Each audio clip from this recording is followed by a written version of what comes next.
Welcome to the Dave Palma Show, the podcast that revives, restores, and awakens your innermost capabilities. You have the training and the talent to succeed, but do you have the guts to fail? I love what I do. When you love what you do, you want to be the best at it. Today is about the power of you. You will change the world. Find your path to success through the journey of those who have succeeded. And now, your host, Dave Palma.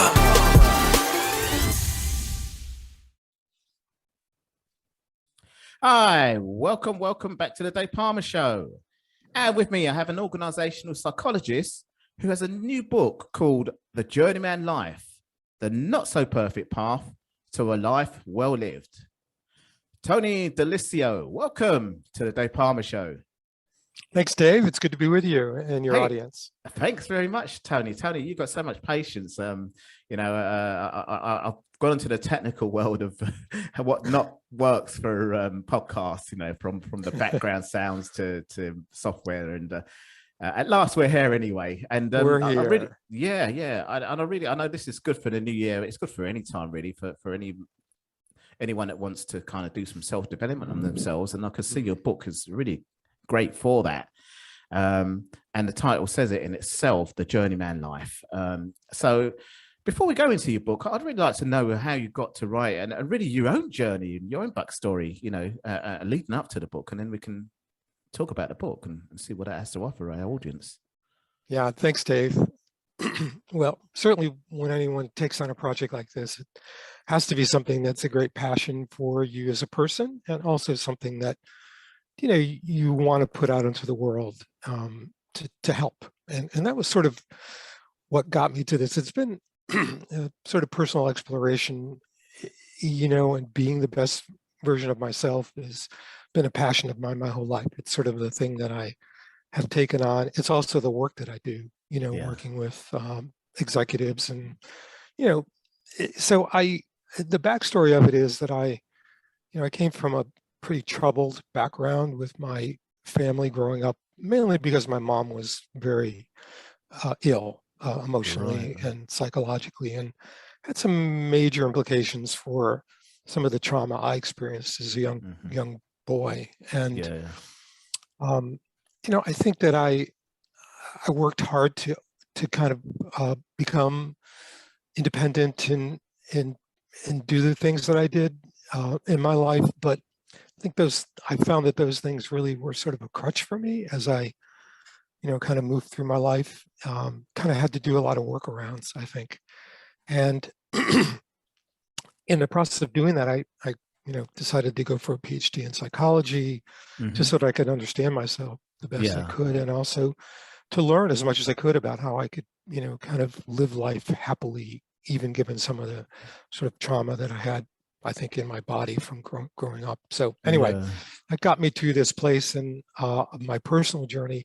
I think when I got to the last couple of years, I always wanted to write this book, and I wanted to write it, for my grandkids and for men who are coming up through, so that they could get the benefit of a lot of the thinking I had in one place.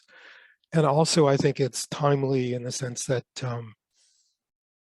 the masculine sort of journey is a bit troubled now. People, lots of challenge in the world around masculinity and leadership. Yes. And so that combination of factors was sort of the reason why I decided to do this project. Right. I see. Okay. Well, would you like to go through some details before we even go into the book again, maybe to inspire our audience how you've overcome some of these troubled times you've had? I mean, maybe there's some obstacles. You could give us some examples. And maybe put examples from the book of what you went through and what the book might kind of like correct and bring you the right way. Some of the things I notice, in my life, and I think it's not uncommon for men, is to feel, we often don't feel our feelings. And what we do is we tend to kind of push through things. And I, for one, am quite competitive, I found in my life. And I wouldn't say aggressive, but I could be, in terms of really going for things in my life, whether it be in sport or in business. Yeah. and have created I think sometimes men, that's sort of like the thing that motivates me, to do the things I do, but I think we can push too hard. And I think that one of the byproducts of that is that our relationships suffer. We, kind of have dead bodies along the way when we try to achieve things that we try to achieve. And so for me, that was one of the things that I really wanted to overcome, was I found that I was often feeling challenged in my relationships with other men, for example, or even with my wife.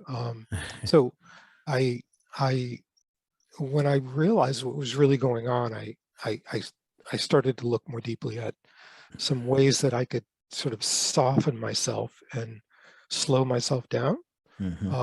So for example, getting into meditation, I do about an hour's worth of sort of prayer and meditation and intention setting in the morning to get my mind set on the values that I want to operate for my life. Yeah. And I find that doing that for me helps me to stay the course and to be more focused. So that's one angle, Dave, that I work hard at. I think the other angle would be sort of really understand what I would call your psychodynamics. So in other words, understanding the things that really are going on inside of you that drive a lot of your outside behavior. Yeah. And I'll get into that as we move through the story of the book. Sure. Yeah. I mean, I'm guessing that when you say something that drives your outside behaviors, is the environment you're in, the people you're around, what might kind of that could be part of it. Influence your values in a way. That Absolutely. Kind of I think that could be part of it, Dave. It certainly, I really call that part of the outer journey, though, because the outer milieu that you're in. So in other words, things are happening to you, people you're experiencing. But what happens is that because of the things that are inside of you, like your core beliefs or some of the trauma that you've had or your workarounds, those things tend to be the way that you interact with that environment. So it's more about the lens that you create out that sort of sets up the dynamic of how you're going to interplay with those people that are around you. Because other people might not be triggered or ineffective with those same people. It just depends on kind of your come from. So that's what I mean by the inner part of you. Interacting with the outer part. Yep. Oh, okay.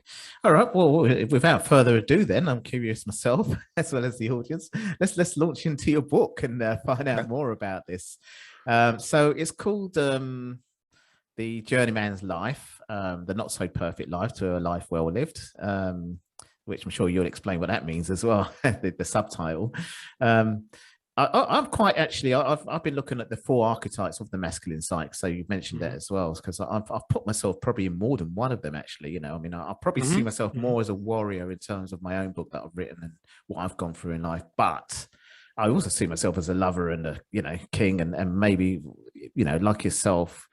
The lover is the more kind of mindfulness, softening up kind of side, isn't it? Really, sure. And then the awareness as well, a bit with that as well. So I suppose there's a bit of everything in me, really. But I suppose a warrior probably describes more of that. And why do you say that, Dave? Just the way I've gone through stuff and still kept committed to my goals. I suppose I'm going through real tough times now, but still trying to kind of stay committed to them and working out, problem solve. With my neocortex brain rather than a panicky, there you go, reptilian brain or limbic brain. Well, and I think that you're right. I think most of us can see ourselves in all 4 of those. Yeah. But usually one of them, like you're suggesting, or I actually identify more with the warrior myself, that one of those from a positive standpoint, or 2 maybe, would stand out a bit more. But then there's the other side of it, which is called the shadow side of each of those archetypes. And for example, the shadow side of the warrior would be that you're so driven that you would sort of do things at the expense of other things. So you might push through a relationship, or you might, even become unhealthy in terms of your own personal health or, Yeah. because of that. So each one of those archetypes have both a positive side and a shadow side. And just like any stylistic, kind of categorization of who we are, it's not about putting people in a box. It's just more about understanding yourself more in terms of, kind of the things that really mostly you operate in life around. And so for you, the warrior seems to be something you identify with. Yeah, probably. I mean, I wouldn't say I'm a king like that, but I suppose a little bit of that as well, maybe with things I've done in my life. But I also see myself with the lover side, I mean, I do a lot of meditation and stuff like that. I took it up when I did sports myself, sort of in my 20s.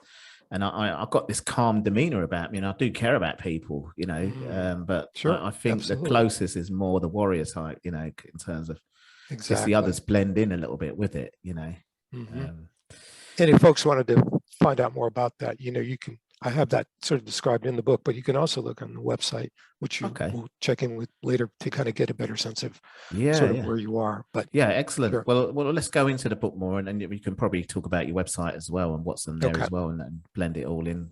People get some great value, I think, from this. I'm probably a bit of a guinea pig about lots of things as well, because I'm not, I'm an ex-firefighter, but turned coach, so from my own experience. But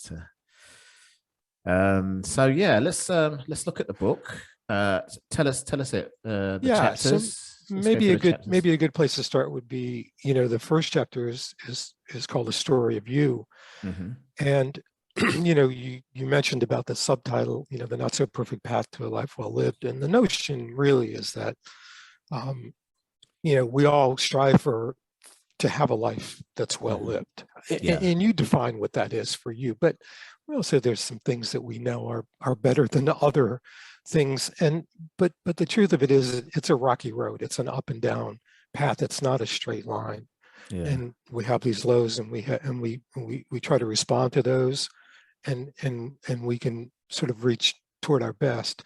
So, it's more about how you respond to the difficult times that really makes for your sort of success pattern. So in the first chapter, we talk about the story of you, and that there are these 3 stories that you can kind of think about and craft about yourself. One of them is what's called the persona story, which is really like if I asked you the question, Dave, tell me about yourself.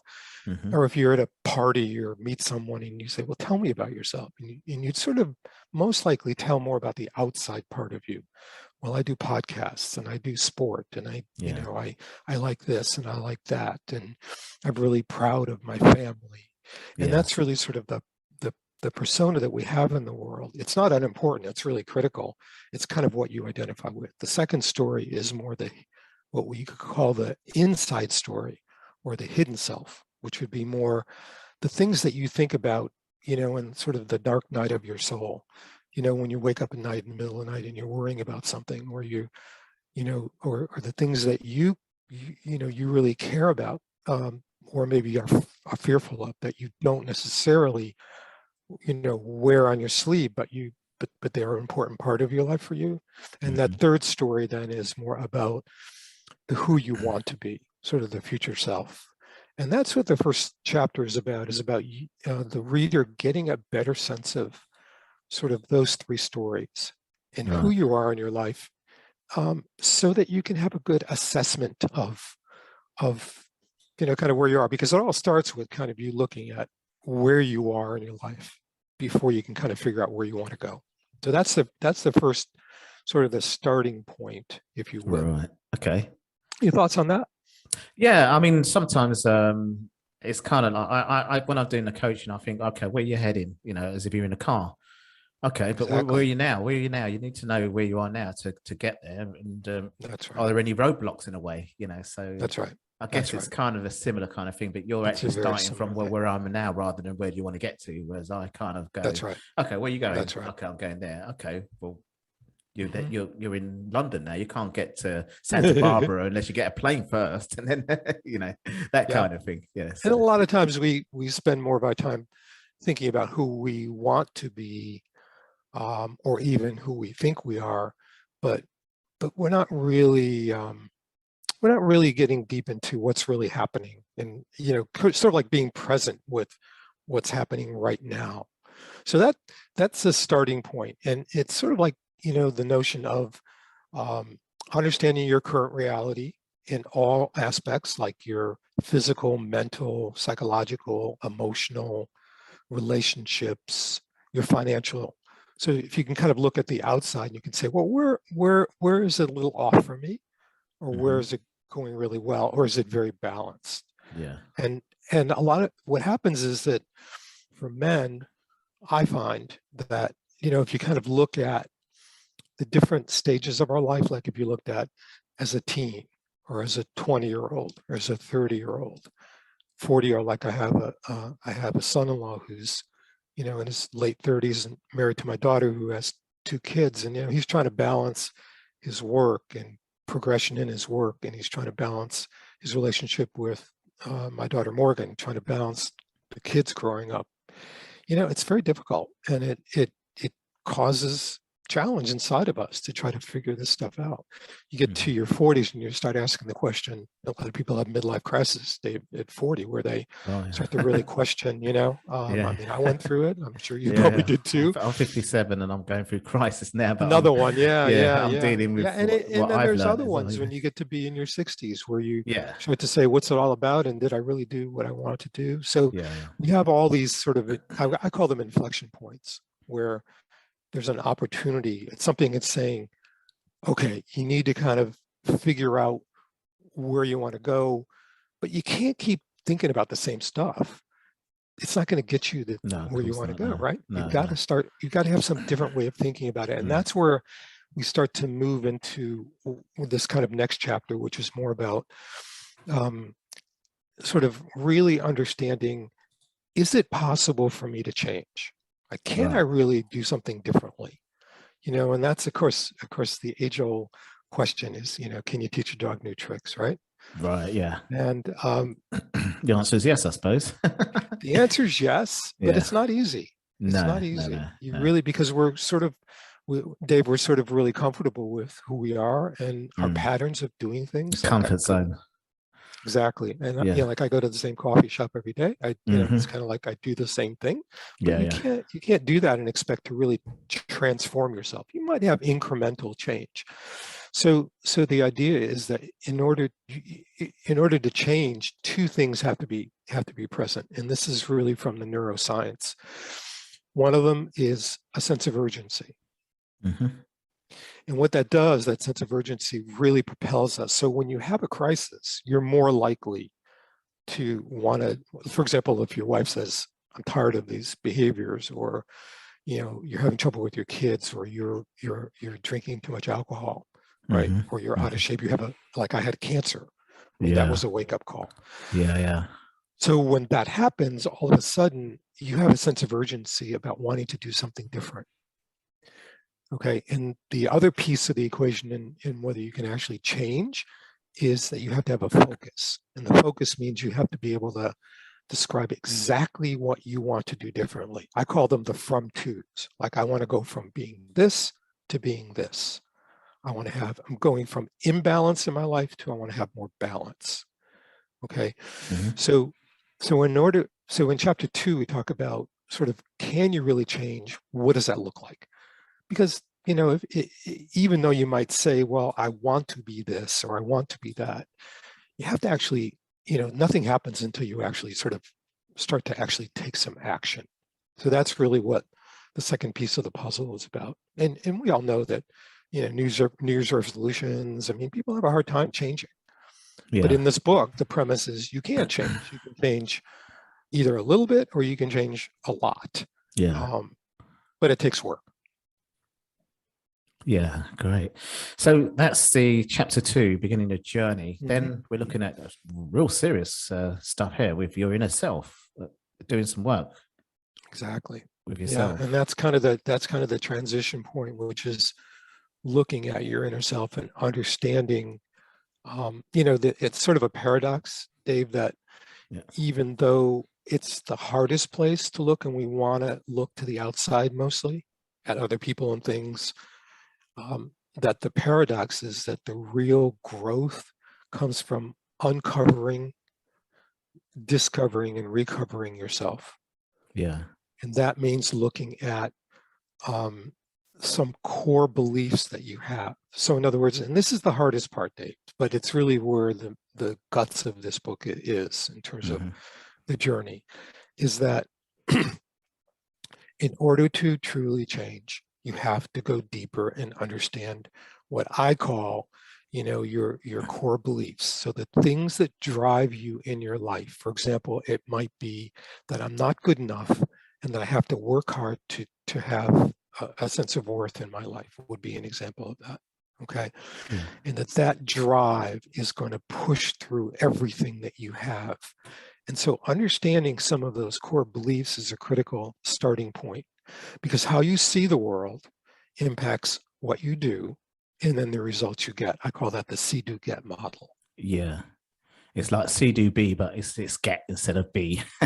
Exactly. Yeah. Exactly. Because the results you get are based on sort of how you see the situation and ultimately what you do.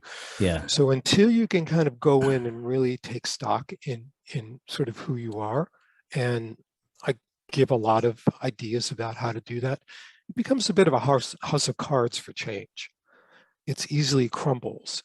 So what a lot of people do, Dave, when they're trying to change is that I call it tinkering.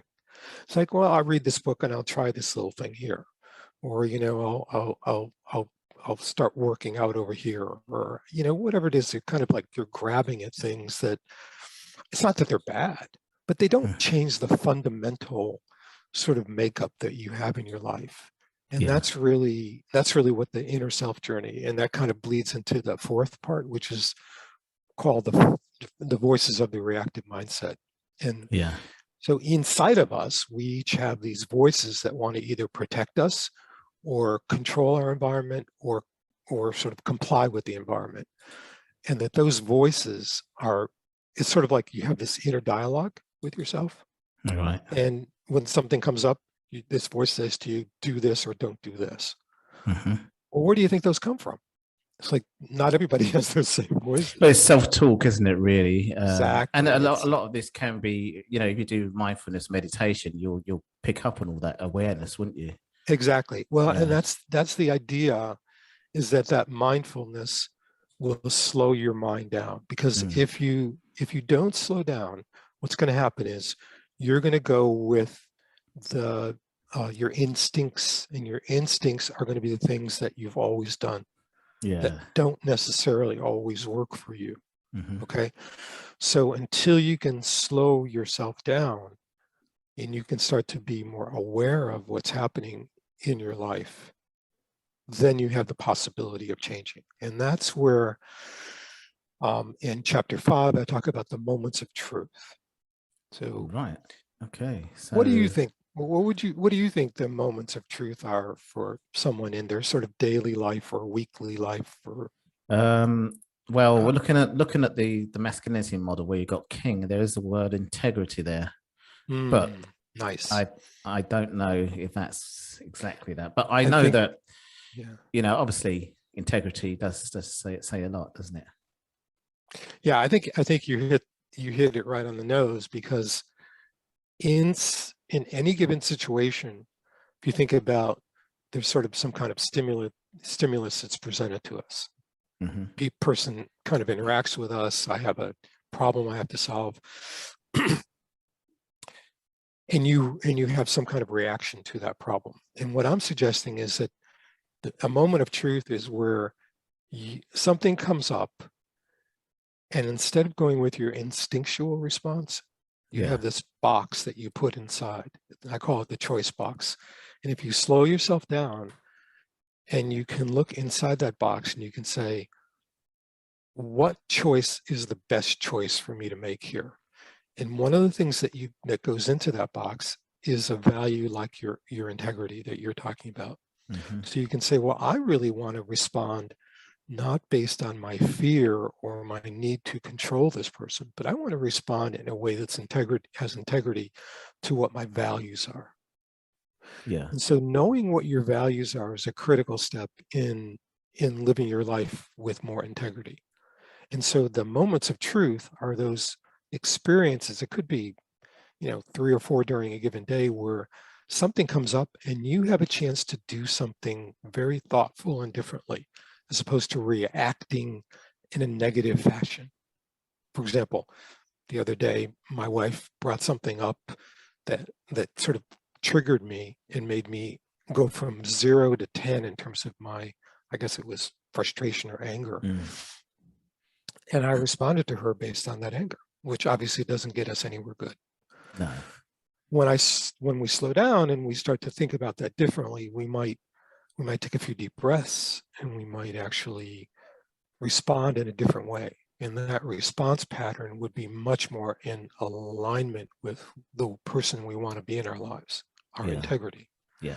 And so navigating those choices because as human beings, there's something, the main thing that differentiates us from other animals on this planet is that we have what the human endowments. We have the ability to choose. We have the ability of independent will.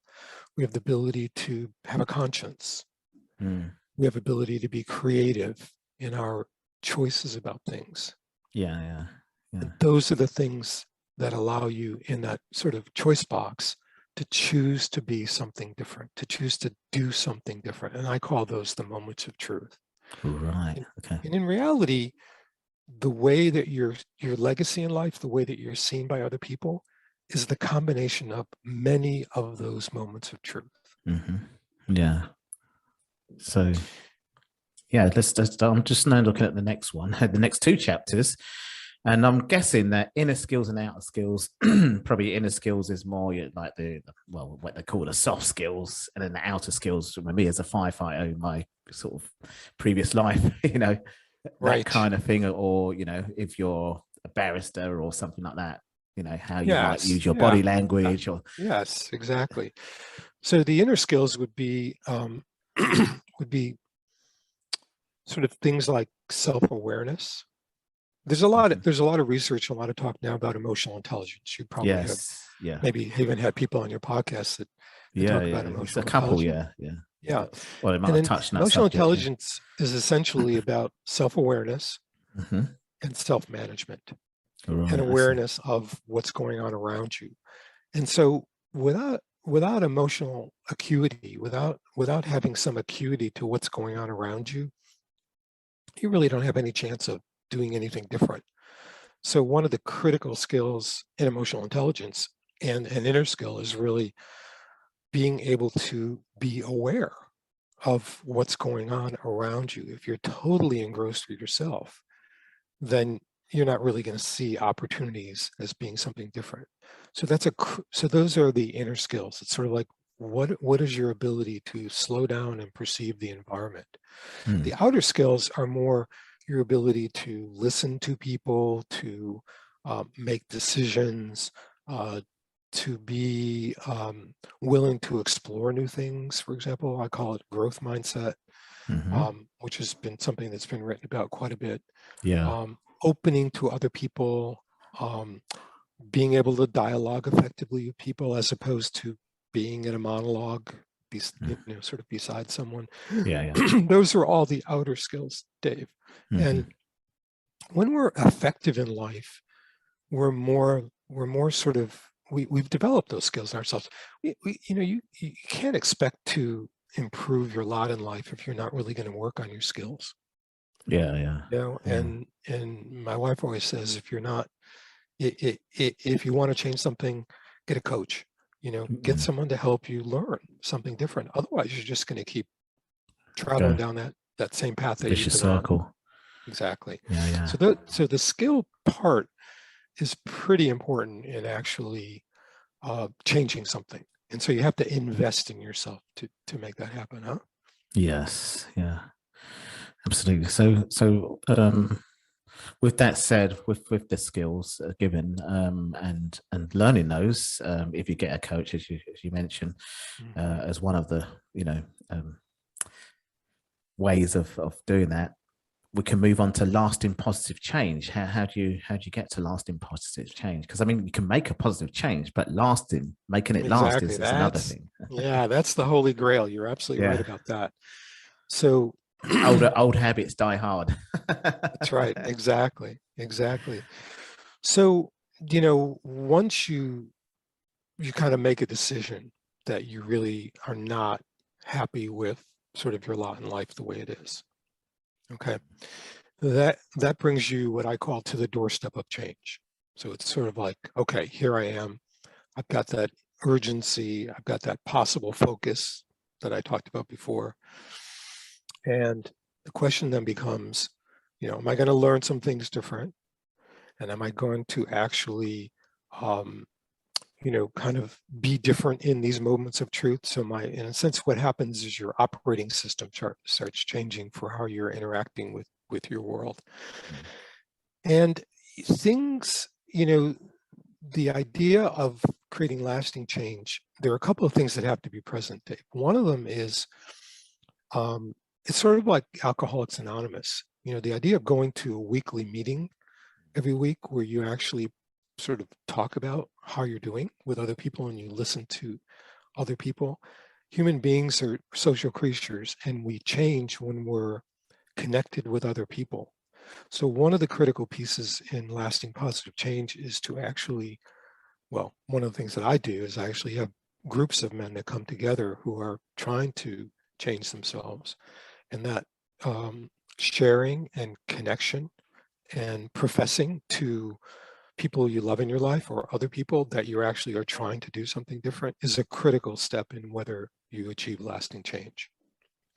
So in other words, it's sort of like when a rocket ship goes through gravity. It's like it takes a lot of thrust to get through gravity. And then once you get through gravity, it becomes a little easier, but you have to do something to sustain that change. Yeah.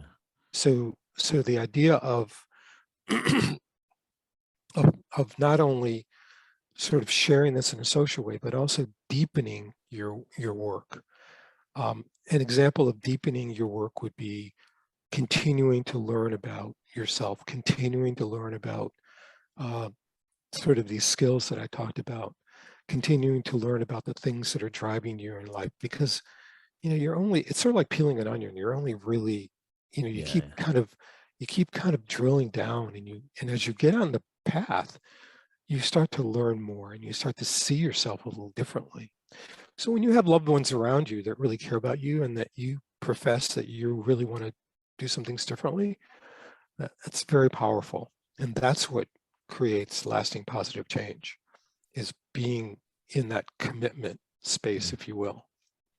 Yeah, and it sounds like lifelong learning as well, being key as well there. Lifelong learning is the key there, exactly. Yeah. Mm-hmm. Okay, well, let's move on to the last two chapters. What's at stake for you, meaning the audience listening, I guess, and myself, the journeyman and the journey ahead? Exactly. Well, I think there are three things that are really at stake here. One of them is you personally. So you're the only person that could really make a difference in your life. And when you feel this discord, the opportunity to take yourself on meaningfully is really the first thing that's at stake, because nothing's going to change unless you sort of make that decision. So that's number one. Number two would be, what's at stake are the relationships that you have in your life that are of meaning. For example, with your significant other, with your kids, helping them so that you're not instilling the same sort of negative patterns that you had in your life, so that you can be a transition person for them and actually help them to be the best person they can be. The third thing that's at stake here is really what I talked about at the beginning, Dave, which is really more about sort of the path that we're on in our world of, men are unfortunately still at the helm of leadership in majority. And they haven't done a great job. I mean, if you look at a lot of the parts of our world right now, climate change and, diversity and inclusion or economics, things aren't going all that well. The pandemic, and we need leadership. We need system change. Yeah. And in my experience, that's very difficult. That's what I do in my day job. I actually work with organizations and systems that are trying to change. It's very difficult. And one of the things that I found, Dave, in my work is that nothing changes until the leader changes. All right. Okay. So therefore, the real answer to system change and what's at stake is really you changing yourself, because you become that role model. Yeah. So it's not only for you, it's not only for your kids and your significant relationships, but it's really for a better world. Yeah. That going deep into the transformative journey that, this book really sort of lays out, is really a path that's really critical for all of us. And that's what's at stake. Yeah, it's like that very famous Gandhi quote: "Be the change the world what you want the world to see." Exactly. It's Yeah. exactly what it is. It's Yeah. exactly Yeah. what it is. And then the last chapter is, I call it the journey ahead. And it's really sort of encapsulated by Joseph Campbell, who was, brilliant sociologist, who wrote about the hero's journey. It was his last book. And in that book, he wrote about the possibility of men achieving what we're talking about. He called it the reaching for the inner reaches of outer space, the inner reaches of outer space. And so, in other words, what he's saying is, if we want to change the outer space, we have to change the inner space, and that really is the journey ahead. So, what I'm offering to people is, through reading this book, is to understand how to move through that journey. But as importantly, I'm really dedicated over the next, several years to bringing together groups of men in these journey groups, circles, to actually explore this together. And so that you can sort of, be the best version of yourself that you can be. And that's the journey ahead that I'm committed to, as sort of a catalyst for meaningful change in individuals and in families, communities, and in the world. Yeah. But nothing starts until you pick up one end of the stick and say, I'm going to do something differently. Yeah, that's right. I remember also I used to be an athlete, or as a track athlete, but obviously in the winter it gets very cold here in the UK. It's not like Santa Barbara. And sometimes you don't feel like going out in the cold, like today, for instance. And it only takes you just saying, no, first thing in the morning, I'm just going to put that one foot in the door, put my, you call it sneakers, we call it training. Just get there and just even jog or, walk if you don't feel great. Exactly. Just the first step, going. One step in front of the other. Yeah, just move. That's why they're calling it move now. Move your body is a key thing in fitness now. It's about movement. But yeah, it's really getting started, isn't it? Really. Exactly. Yeah. And and that's where the momentum starts. And so I'm hoping that people who are listening to this podcast, that that they would recognize some of the things that we're talking about, and maybe a little spark comes off and says, I think that's sort of what I'm about. And I want to try to do some things differently. And then it really becomes about opening that up and opening up to that and listening, and then, learning. And that's kind of what, in this book, what I tried to do, Dave, was to bring together in a couple hundred pages, a lifelong of learning that I've had, both personally and professionally. And so it becomes a bit of a sort of, a workbook for people that brings together a lot of information and knowledge. I think it, and by the way, I do have coming out in, about a month or so, is a workbook to go along with this. Oh, right. Okay. Takes people through it. Yeah. So that'll be available on Amazon and Barnes and Noble pretty soon. That will actually be something I'm going to use in my work groups, but that'll go through. But you could also, sort of take yourself through it. So you could read parts of the book, and then you can say, well, how do I step my way through this? And that's what I've done as sort of a next step. No, that's a good idea. Actually, I should do it for my book as well. Actually, it's a different thing, but I mean, obviously, I don't want to bring a different thing into this podcast. But workbooks does work great, because people sort of might feel, well, I needed to get some more out of this, and if you something more personal, more specific, sort of like coaching the person through it. Exactly.